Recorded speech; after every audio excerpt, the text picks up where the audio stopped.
Понеже никой не си е намерил времето на пътя, сега ще ви направя резюме.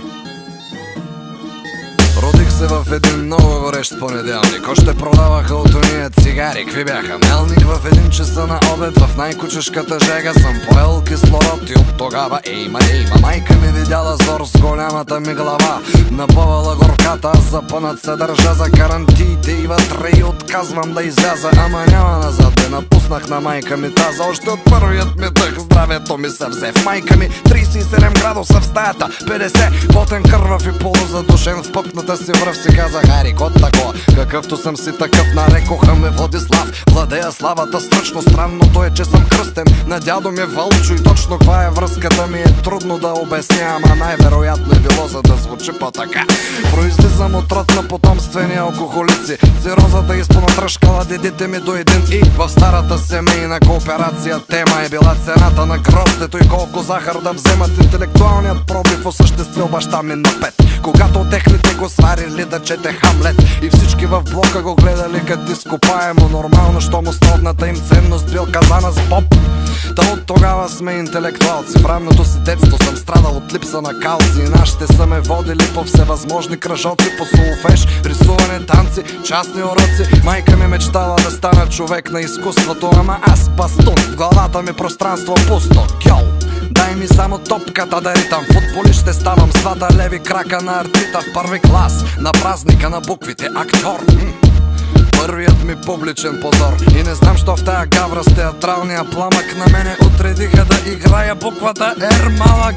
Да не се казвам и Владислав бе майна. Това не могат да го изговорят даже в Украйна. И е доста показателно, че във фотоалбума съм закичен с буквата, с която не почва никоя дума.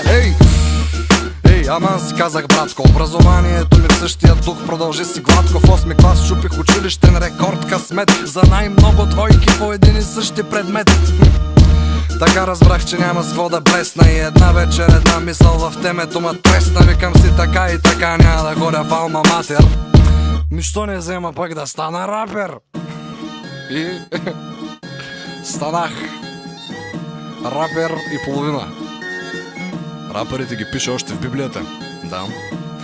И о чудо, светлина в моя живот. Преквалифицирах личността си в гангстера Керанов. Направих песен за престъпността в Стара Загора. Смятай какъв идиот, направо не знам как съм живял сред хора. А пък Стара Загора, що се отнася до престъпността, е в родината ни едно от най-спокойните места. И затова има статистика, но аз съм си смел и тая статистика явно пък не съм е бил чел. Прякорът си от тогава няма да споделя, щото изнета още носи се безсмъртната творба на един изстрадал от превратностите на живота мафиот.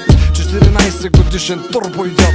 И почнах да ги раждам едни змии и гущери. И на сцена излизах с едни тънки излющени. Абе рапърта трънкам, за мене просто няма рамка. Всичките по домова книга ги хуках на мамка.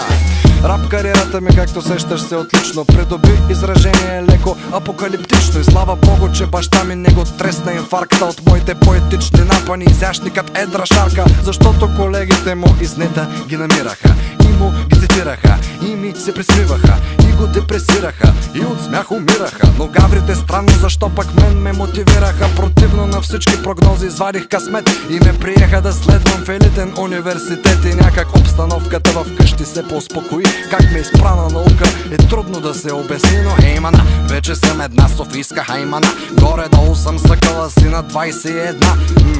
Мъча се да ви се впиша в полезрението. Винаги готов да ви вгорчавам настроението. При нужда, евентуално. Ай, няма да хукам в тая песен още. Ще запазим за после. Социална временка за всички.